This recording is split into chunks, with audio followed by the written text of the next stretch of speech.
Welcome to Donmar TV News Channel. Okay, may dalawa tayong good news ngayon na ibabalita ko sa inyo.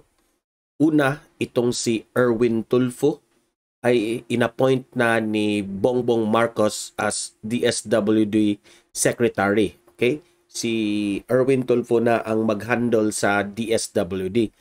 Papanoorin natin itong video na in-interview itong si Erwin Tulfo. Okay?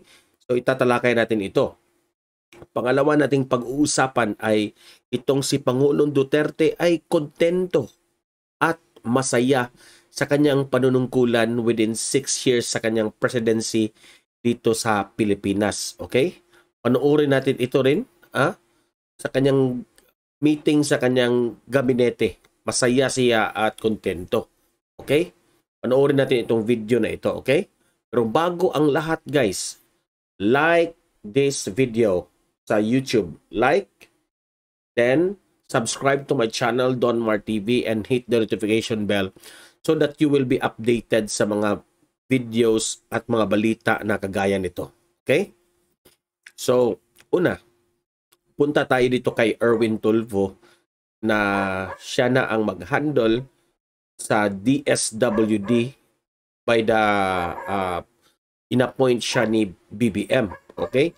So, medyo bagay ito kay Erwin Tulfo kasi medyo strict sa Erwin Tulfo at alam nyo naman na ang DSWD ay mahirap din yan, especially yung mga pagbibigay ng mga ayuda na merong mga tao dyan na nagsasamantala sa mga ayuda-ayuda na yan. So, it's a good thing na itong si Raffy Tulfo ang inappoint ni BBM sa DSWD. Okay? At sa kanyang power, sa kanyang meron siyang media. So, if merong mga tanong ang taong bayan tungkol sa DSWD, they can directly watch the show of Erwin Tulfo and ask questions kung meron mang mga lapses ang pag-handle ni Erwin Tulfo sa DSWD. Okay? So, papanoorin natin itong video na ito na interview ni Erwin Tulfo, ang kanyang reaction, komento niya sa pag-appoint niya sa pag-appoint ni BBM sa kanya bilang DSWD. Okay? Let's play the video. Teka muna.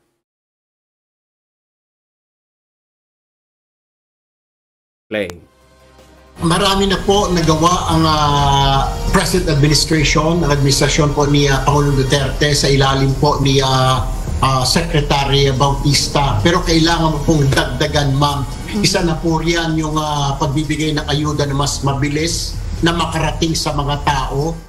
Sa kagustuhan na mas mapabilis pa ang proseso sa pamamahagi ng ayuda sa mga mahihirap nating kababayan, isa sa mga plano ni Department of Social Welfare and Development Incoming Secretary Erwin Tulfo na gawing digitalize ang pag-aabot ng tulong sa mga nangangailangan sa ilalim ng bagong administrasyon. So, this is a good idea, no? Na i-digitalize yung DSWD ng pagbibigay ng ayuda. So, mas mabilis na ito, no? Hindi na mag-line ang mga maghingi ng ayuda at parang electronic na lahat kasi modernized na. Okay? This is a good idea. Kay Tulfo, ito ang unang mandato na ibinigay sa kanya ni President-elect Ferdinand Bongbong Marcos Jr. Kasama rin sa pinatatrabaho I think idea ito ni Bongbong Marcos. Ni President-elect BBM ang paglilinis ng listahan ng mga benepisyaryo na nakatatanggap ng tulong mula sa gobyerno. May mga marching orders siya. Okay, ito nga yung problema ng DSWD kasi merong tumatanggap yan na mga ayuda na hindi karapat-dapat na makatanggap. Ba? So, dapat yung karapat-dapat lang ang makatanggap dito. Naging magulo ito take advantage ito ng iba So I hope itong si Raffy Tulfo ay strict ito, tutugunan itong problema when it comes to the DSWD. Sino talaga yung tunay na karapat-dapat na mabigyan ng tulong, no? Na ayuda ay ito ma-resolba na itong problema na ito.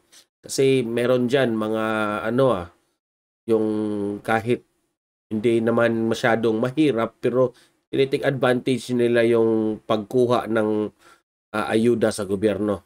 previously, kahit nung campaign pa lang. Pero ito ho talaga galing kanina lang. Gusto niyang i-digitalize ang pagbibigay ng ayuda sa DSWD para mas mabilis. And at the same time, linisin ang listahan ng DSWD. Yung mga hindi na kinakailangan na nandyan, dapat alisin na at dapat i-compare ko yung listahan sa listahan ng LGU, particular sa barangay, kung sino talaga ang nangangailangan ng ayuda para hindi masayang. Yung mga hindi nabibigyan, mabibigyan na ngayon. Isa rin aniya sa mga naibili ni Marcos na dapat magawa sa DSWD ay ang pagbibigay ng hanap buhay sa mga Pilipinong nawala ng trabaho dahil sa pandemya. Sinabi naman ni Tulfo na itutuloy niya ang Malasakit Center program na nauna nang napasimulan ni Senator Bongo. Plano din niya na i-retain ang ilang tauhan sa kagawaran na karapat-dapat nang ma-promote sa posisyon. We need people, ma'am, siguro na nasa babalang na hindi nabigyan ng. So, it's a good thing na ipapatuloy niya yung Malasakit Center ni Bongo. Opportunity na itaaso natin, iakyat natin because sila po, ma'am, ang nakakaalam sa mga problema. Alam nyo guys, yung Malasakit Center ni Bongo, malaking tulong yun. Noon pa man, alam na ho nila, kailangan lang ho silang marinig. Maraming natutulungan yung Malasakit Center. Maraming nagsabi na talagang effective yung Malasakit Center ni Bongo. Siguro, iakyat ho sila, ilagay ho sila dyan sa USEC, ASEC, Director, nakapalibot po sa OSEC para po mabigyan tayo ng advice kung ano ho mga dapat gawin.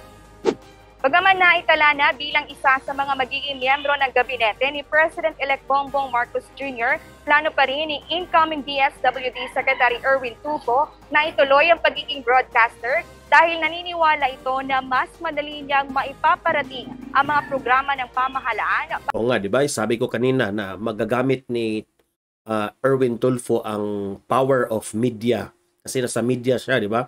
So kung ano yung mga instruction niya sa media tungkol sa DSWD, kung meron mang mga importanteng impormasyon, madali na lang kasi sa media na niya i-broadcast, di ba?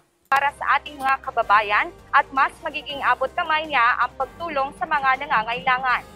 Tama. Actually, Ma'am Rocky, kailangan ho talaga yan. Hindi naman po siguro araw-araw kasi magiging busy na ho tayo. Pero siguro, hihingin ko po dyan sa mga opisyal po natin sa PCOO, lalo na po dyan sa PTV and sa Radyo Pilipinas, nabigyan ho tayo kahit once a week lang ho na program for 1 hour para lang po marinig ng mga kababayan natin ang mga proyekto sa DSWD side naman para marinig ng mga kababayan natin nationwide, ano ba yung mga pwede nilang hinging tulong. Samantala, nagpasalamat at So it's a good thing, no? Na talagang direct to the people yung information through the power of media ni Erwin Tulfo. opisyal nang tinanggap ni Liloan Cebu Mayor Cristina Frasco. Ito si Maria Cristina Frasco, no? Ang ganda, no? Ito yung spokesperson, ito ni Inday Sara Duterte. Ang alok na maging susunod na sekretary ng Department of Tourism. Sa isang pahayag, sinabi nito na susuportahan niya ang mga programa na muling bubuhay sa turismo sa bansa na makatutulong upang makabangon ang ekonomiya ng Pilipinas. Ayon kay Mayor Frasco, personal niyang nasaksihan ang malalang epekto ng pandemya at mga nagdaang kalamidad, gayon din ang magandang bunga ng epektibong tourism governance para muling mapasigla ang turismo sa isang lugar. Batid rin ng opisyal ang kahalagahan ng maayos na koordinasyon sa mga lokal na pamahalaan, pribadong sektor at iba pang stakeholders upang mapalakas ang turismo sa bansa. Nangako rin ito na lilikha ng mas maraming trabaho at bubuo ng mga epektibong polisiya sa kanyang pamumuno sa kagawaran. Janice Enhente, UNTV, News and Rust. So ayan, let's update ni Cristina Garcia Frasco yan, okay? So punta tayo dito sa si Pangulong Duterte ay masaya, kontento sa meeting ng kanyang cabinet members. I think this will be the last meeting na kumpleto yung cabinet members. Masaya si Duterte. Kumanta pa si Duterte, ha? Kinantahan niya yung mga cabinet members niya before siya mag-step down. So ang galing ng ating Pangulo, diba? So panoorin natin itong video na ito na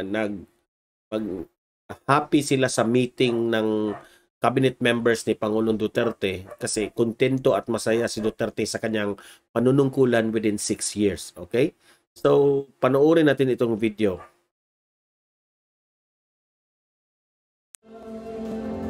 Ni kahati man saglit, nasa iyo'y may papahin. Ngayon kailan may ikaw. Isinagawa na kahapon ang ika-54 na cabinet Ano pa yun ha? Orchestra pa yung ang accompaniment ni Duterte, ha? Hindi yun music lang na MP3, ha? Orchestra yung nagduyog sa kanya. meeting ng Duterte administration. Itinuturing itong isang full cabinet meeting pagkatapos ng 2 taong pandemya at panghuli para sa outgoing president. Iniulat dito ang mga nagawa ng cabinet cluster sa nakalipas na 6 na taon at mga maaaring mai-endorso sa susunod na administrasyon. So ayan, klarong-klaro ha. Merong mga cabinet members itong si Pangulong Duterte na pwedeng kunin sa administrasyon ni BBM. Okay? Posible yan. Samantala, ayon sa Malacanang, hindi naman ito nangangahulugan na tapos na ang trabaho ng Duterte administration. Masaya rin ang presidente, pinasalamatan at kinilala ang mga nagawa ng cabinet official sa nakalipas na 6 na taon. It's the last cabinet meeting of the Duterte administration, yung full. Oh, di ba? Ito na pala yung last meeting. Di ba? Sabi ko kanina, last meeting ito. Yung kantan Duterte, inaalay niya yon sa kabinete. Cabinet meeting. But it doesn't mean that we will be stopped working after that. May mga bilin pa rin, may mga directives pa rin ng presidente. Siyempre, kung kinakailangan na magkaroon pa ng cabinet meeting in the next 30 days, gagawin naman natin yan.